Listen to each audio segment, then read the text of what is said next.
Now on Newsday TV, 5 former Bayshore students have settled lawsuits over sexual abuse allegations. It's going to cost the school district millions. It's Tuesday, October 1st. I'm Jasmine Anderson. Good morning, everyone. More on that coming up. First, we could be in for new shortages and higher prices.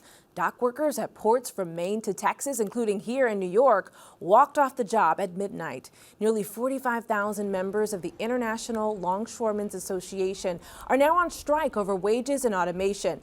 A lengthy shutdown could make goods harder to find and cause increases at retailers as the holiday shopping season approaches.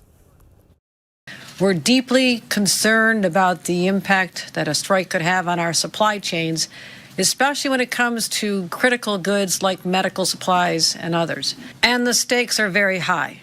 The potential for disruption is significant. Estimates show the strike could cost the economy nearly $5 billion a day. A Glen Cove man is now facing an extradition hearing in New Jersey, accused in a deadly stabbing in Nassau. Police say Eric Efren Corrado Gonzalez killed Ann Ruth Espinoza in the parking lot of La Candela 2 in West Hempstead on Sunday. They say he also slashed a man in the hand. A top advisor to City Mayor Eric Adams has resigned amid the federal corruption probes.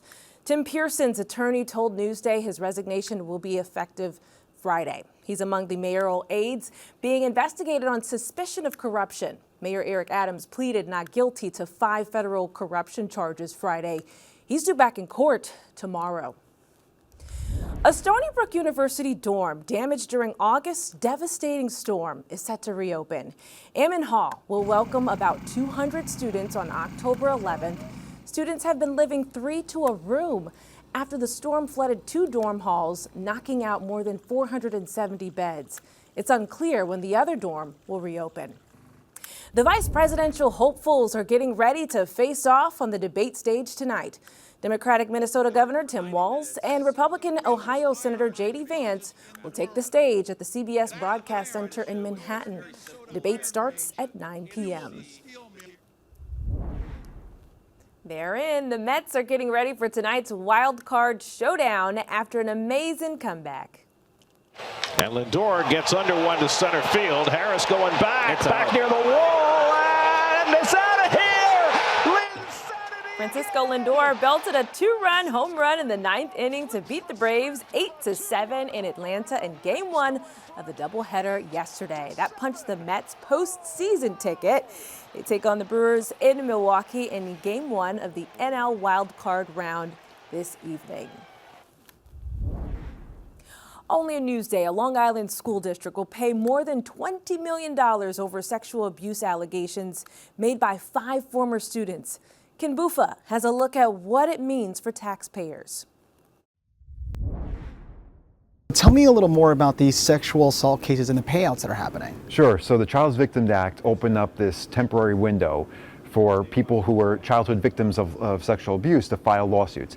There was more than 200 of these lawsuits filed on Long Island against school districts, 45 against Bayshore, and now they're starting to settle. So we've got 5 settlements that total $20 million against the school district. So what's going on with these settlements? Where is this money coming from, and how much has Long Island as a whole been settling this money? Yeah, as a whole, Long Island school districts, 89 have settled. Cost the Long Island taxpayers about $111 million. In Bayshore, these 5 settlements cost $20 million, and it's taxpayer funded. What about these victims? Do they feel like they're getting some kind of closure from these settlements? Yeah, I mean, they say they've been living with this for 30, 40 years. They did not see this day coming because this Child Victims Act opened up this window that they did not foresee. They basically felt like they relived this trauma by going through this again. And now they say that by reaching these settlements and obviously the financial restitution, that this is some kind of closure for them. And so tell me about the teacher who's alleged to these crimes, Bernagosi. Yeah, so he was arrested in December 2023 following these lawsuits. He's facing charges of child pornography, of sodomy, of sexual misconduct involving a child.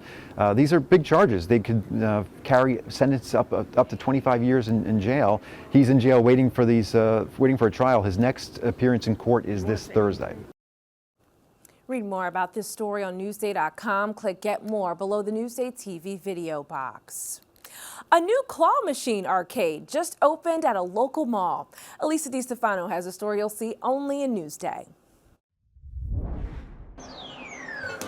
It's a claw machine arcade.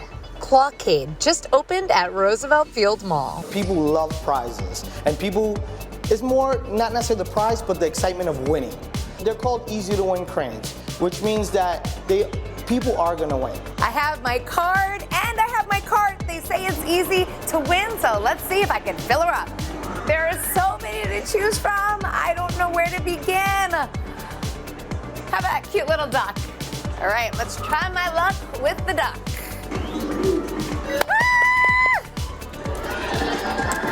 Yes!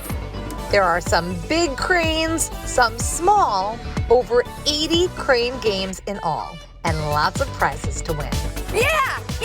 If I can get this Pokemon ball, super cool mom status. Another thing that we do is if someone's having a hard time and let's say they have a certain prize that they want to win and it's stuck in the corner, one of our attendants will have no problem opening the crane, moving it to the center so you can win and making it easier for you to win. Okay, arcade attendant, move it around for me. I really want the Pokemon ball. Not a problem. It really works like this? Yeah. You don't call that cheating? We call it helping out. I like this place, helping out. I could use a little help. They also have other arcade games to play, a private party room, and a prize counter.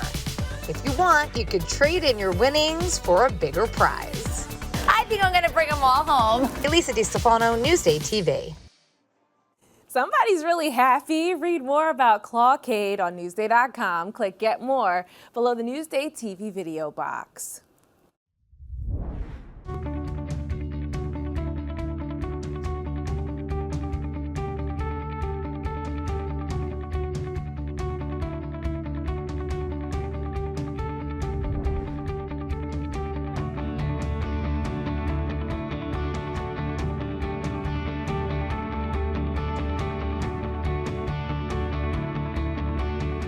More than 70 suspicious deaths have gone unsolved on Long Island over the last 48 years. Newsday investigates how law enforcement is trying to bring closure to victims' families.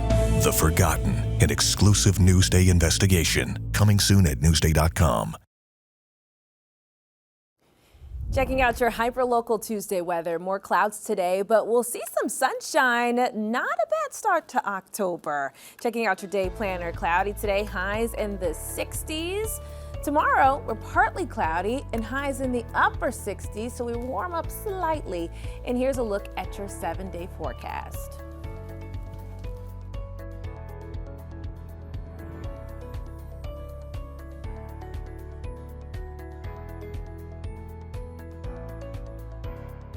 Long Island weather is brought to you by PTRC. I'm Jasmine Anderson. Thank you so much for watching.